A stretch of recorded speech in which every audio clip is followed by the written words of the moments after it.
Good Friday afternoon, everyone, and thank you for tuning in to yet another weekly Friday afternoon edition of The Chat. Alan Fitch, your host for the program this afternoon, and welcome in to the show.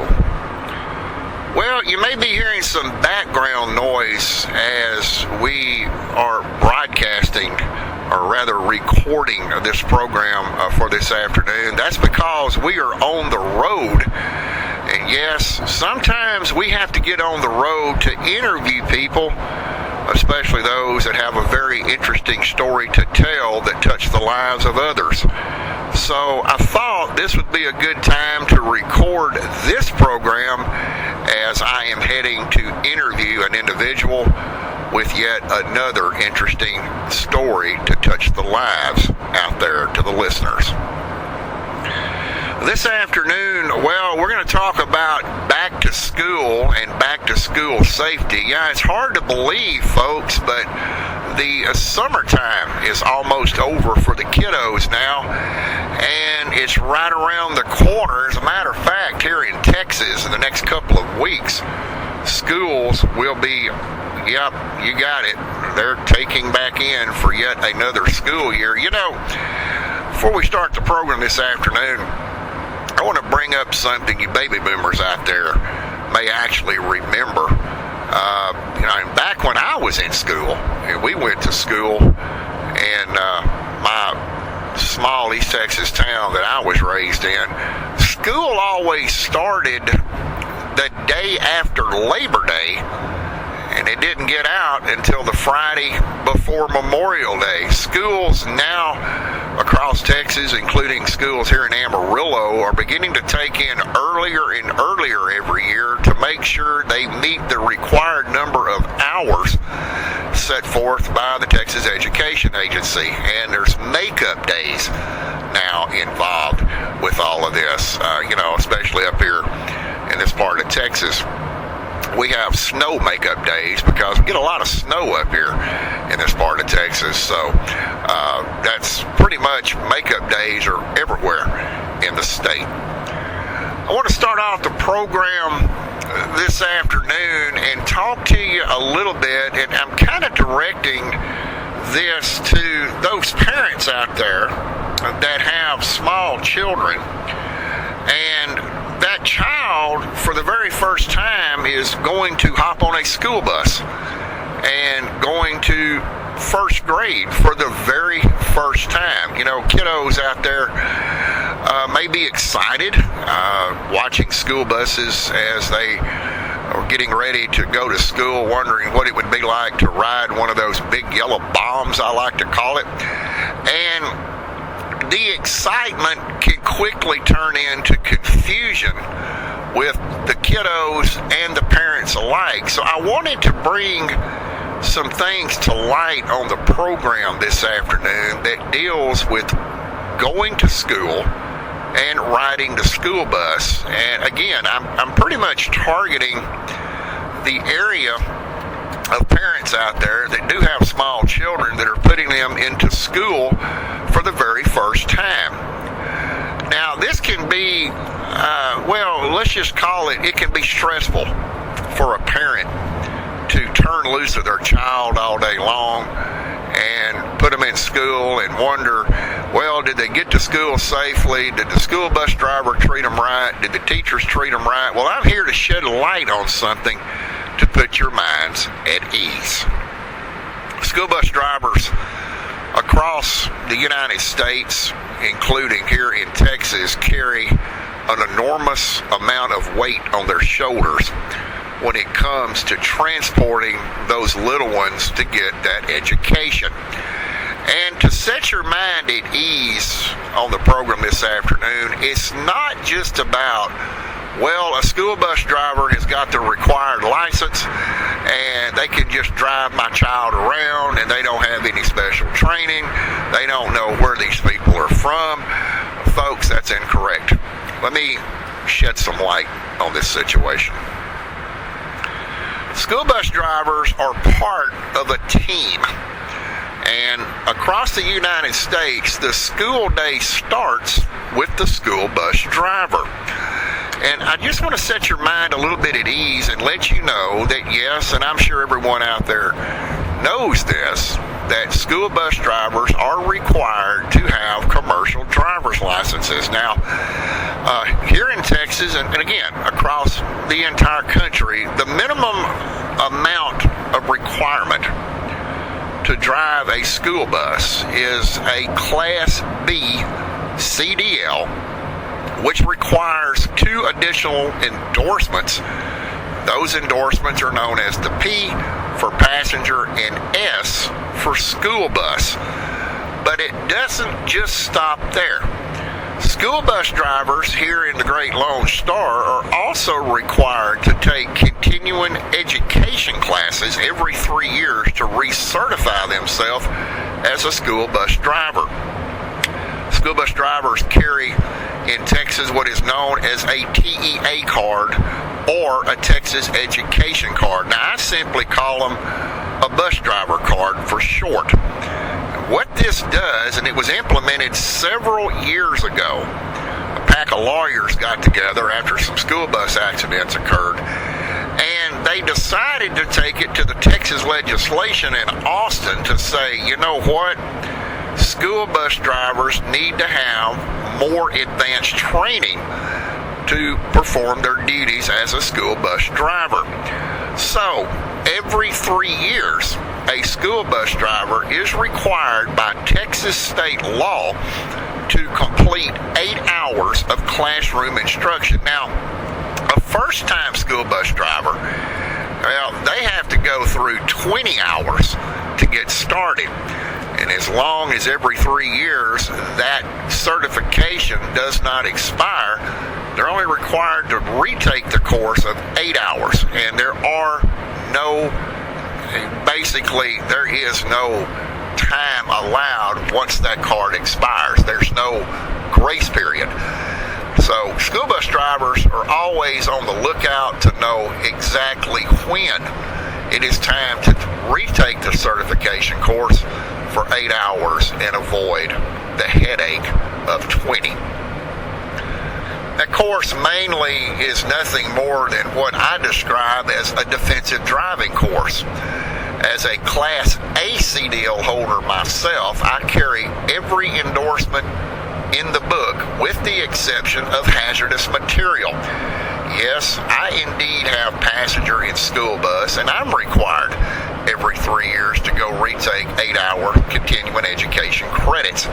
So I feel for those drivers, and I know exactly what they go through.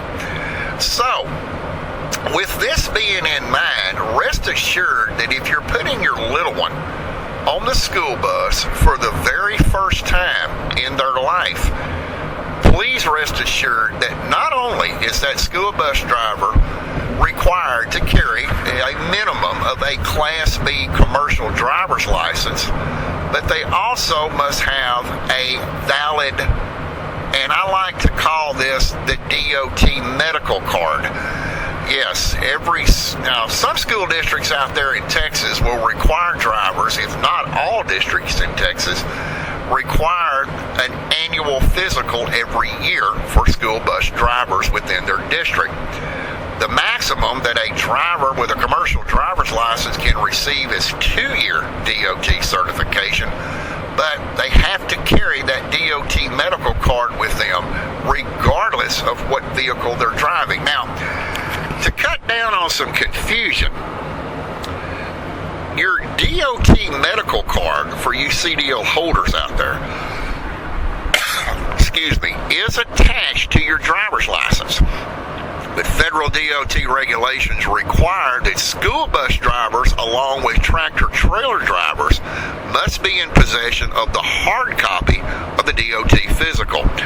This tells law enforcement that, yes, they are qualified physically to drive that vehicle and can perform their duties with or without restrictions, which are noted on the DOT medical card. And of course, the school bus driver is in possession of their TEA bus driving card. So if you put that first grade student on there for the very first time, rest assured that that driver is is indeed completely qualified to safely transport those children to and from school, field trips, football games, whatever the case may be, in a safe and orderly fashion. School bus drivers are also certified on evacuation procedures, and in dire cases, of course, administering CPR, which falls under the Good Samaritan Act. Now, school bus drivers are not required to be certified to perform CPR, but most of them already know what to do because this is discussed in the recertification classes. You know, it can be a headache, and I think everybody can relate to what I'm about to say here. It can be an absolute headache to get up behind a school bus early in the morning, transporting your children to school. It can also be a pain in the butt to get up behind a school bus late in the afternoon when school lets out. Now, I don't want to offend anybody by saying what I'm about to say, but it is what it is. The biggest danger on the road today with school buses is transporting children with, well, of course, we would call them other idiot drivers. There are people out there that disregard school buses, go around school buses on the left, go around school buses on the right. But let me explain to you what you can expect if you are, well, caught up behind a school bus here in Texas. One of the first things that I want to point out is the yield sign in Texas. Now, a lot of you may not know this, but you come up on a yield sign yourself and you kind of just glance over your shoulder and you go on. Well, it's a little bit more complicated than that with Texas school bus drivers. The yield sign in Texas to a school bus driver is the same as a stop sign. So, if you are behind a school bus and that school bus was to meet a yield sign, you can rest assured that that school bus is going to have to come to a complete stop. This is a safety issue, and it's also not a DOT regulation. It's a Texas state law. School bus drivers are required to stop on yield signs. So if you're behind a school bus, you're going to be delayed about 5 seconds or so for that driver to make that stop. Something else that I want to point out about school bus drivers here in this great Lone Star is that it is a violation of DOT regulations along with Texas state law itself for school bus drivers to turn right on red. Now, I know a lot of you are thinking to yourself, well, what is the difference in this? Well, I'm going to give you a positive example of why this is prohibited on the federal DOT level. A lot of times you've probably been traveling out somewhere and you have seen possibly an 18-wheeler in front of you that needs to make a hard right-hand turn. Well, you'll sometimes notice that those tractor-trailer drivers will get into the left-hand lane on a multi-lane highway, block that lane of traffic to make that right-hand turn. That is an illegal turn according to federal DOT regulations. The same applies to, yes, you guessed it, the school bus.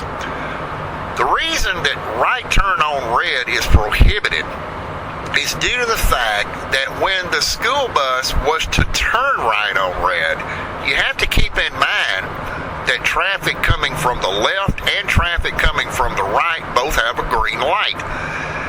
The proper turning radius for a school bus is to go halfway into the intersection to make the turn, which means, yes, you guessed it right, the front of that school bus is actually heading into oncoming traffic. This is the reason that right on red is not permitted by DOT regulations. You want to have to wait for that school bus to make that right-hand turn when the other lanes, both left, right, behind, and oncoming, have a steady red light. The school bus driver has solely the green light at that point, so they're making that right turn on red.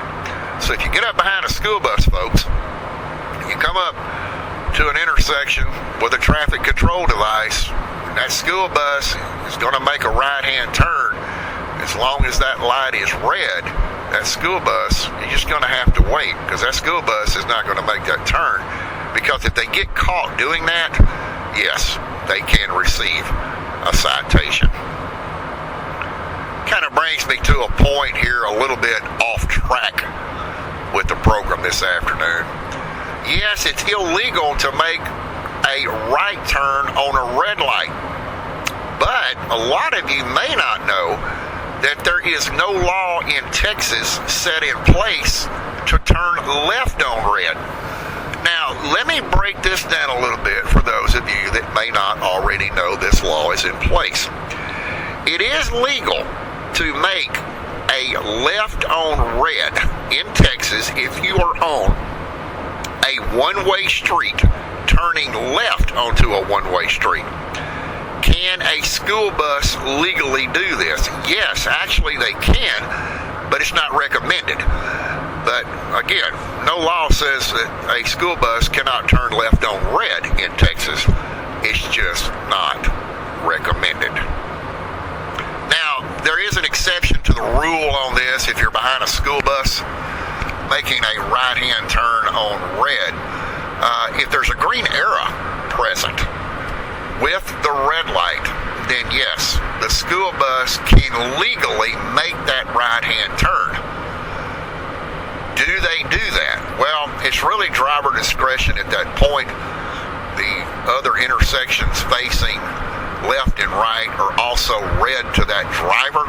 So yes, most of the time you'll see a school bus turning right on red with an illuminated green arrow. They do not even have to stop if they choose not to. It's recommended to stop and then make the right-hand turn if it's safe to do so. Also, on the program this afternoon, we're going to talk a little bit about those drivers out there that get impatient with school buses. Maybe you're running late to work and the school bus is causing you a delay and you just can't stand it. Well, there's different rules when it comes to whether or not you actually have to stop for a school bus. If you are on a two-lane roadway, school bus activates its amber lights to indicate that it is coming to a stop. Now, this is required, depending on district policy, 1 to 200 feet before the designated stop. Can you go around a school bus if it's stopped with amber lights flashing? The answer to that question is yes, that is legal. However, once the red lights come on, the stop sign unfolds. The stop arm in front of that school bus is extended. Now the law changes, and I'm going to get into a little bit of detail with you on when you must stop for that school bus. If you are on a two-lane highway, whether you are behind that school bus or you're oncoming to that school bus in the opposite lane, you must come to a complete stop until one or two things takes place. Number one, the red lights are completely shut off, or two, the driver of the bus physically signals you to proceed. Now, from time to time, you will see this in Texas. A lot of school bus drivers will signal drivers behind them to come around while their red lights are still on. They're doing this for a reason, and that is to keep the bus stopped until the students are set down safely. Is it legal for them to do it? Yes, indeed it is. So keep in mind, wait till the red lights go off, or if you are physically signaled by that driver to come around the bus. Let's talk about a divided highway for a moment. Now, this is where the law changes a lot on passing a school bus or not having to stop for a school bus. If you are on a 4-lane divided highway, if you're behind that school bus, yes, you still must come to a complete stop regardless of which lane you're in if you are traveling the same direction as a school bus. But if you are on the opposite side of the roadway and there is a divider in the median, you are not required by law to stop for the school bus. Now, let me give you an example. Or actually, I'm going to give you 2 examples of this. Let's say that you're on a multi-lane highway and a school bus comes to a stop, and all the way across the roadway is cemented. It's just a flat concrete. Yes, you must come to a stop for that school bus. But let's say that there is a grassy median. Let's say that there is a low-profile concrete wall, which most truck drivers refer to as the Jersey wall. Or there is a crash. We call these things, I don't know exactly what they call them, but I've always called them wire dividers. This is where if you were to veer off the roadway, for example, on an interstate highway system, it would prevent you from crossing over into oncoming traffic. Are you required at that point to stop for a school bus? The answer to that question is no. Here in the great state of Texas, failure to adhere to the red lights on a school bus can really damage your wallet in your back pocket. First offense for disregarding the red lights on a school bus can net you a fine of up to $1,250 with possible driver's license suspension. You also have to keep in mind of school zones. School zone speed limit, folks, are posted for a reason. If the speed limit is 25 miles an hour, go 5 under. Don't take the chance of getting up on that fine line. Drive 20. Keep an eye out for those little ones that may, dart out in front of you because they're running late for class or for some reason. Running late brings me to another key point when it comes to school buses. Now, I want you to keep in mind that education with your children starts with you, the parent. There's 2 things that I want to point out this afternoon, and I want you to listen to me very carefully, because this could be a matter of life and death when it comes to your child around a school bus. Number 1, teach your children that if they are loading or offloading off of the school bus and they drop something, it could be a book, it could be a pencil, it could be a ball. Teach your children to get away from the bus and at that given moment to notify the school bus driver that they have dropped an item. Under no circumstance should any child stop and reach under a bus for any given reason to retrieve a dropped item or items. This is the sole discretion of the school bus driver to retrieve that item if it is safe to do so. So teach your children never, under any circumstances, to reach under a school bus for a dropped item. Second point I want to make is something that all parents should be aware of, and this could actually mean life or death for your child. I'm going to give you a classic example of this, and I want you to listen to this very closely. I know that all of you out there have seen this happen, or you have heard of it happening. And this is one of the things that is strongly stressed with the recertification courses that school bus drivers undergo here in Texas every 3 years. It is called the blind spot of a school bus. Teach your children under no circumstances they may be running late to the bus stop. Never, under any circumstances, to run or walk behind a school bus, whether they are loading or unloading. Always cross the bus in the front where the driver can plainly see them. And that's going to wrap it up for this Friday afternoon edition of the chat.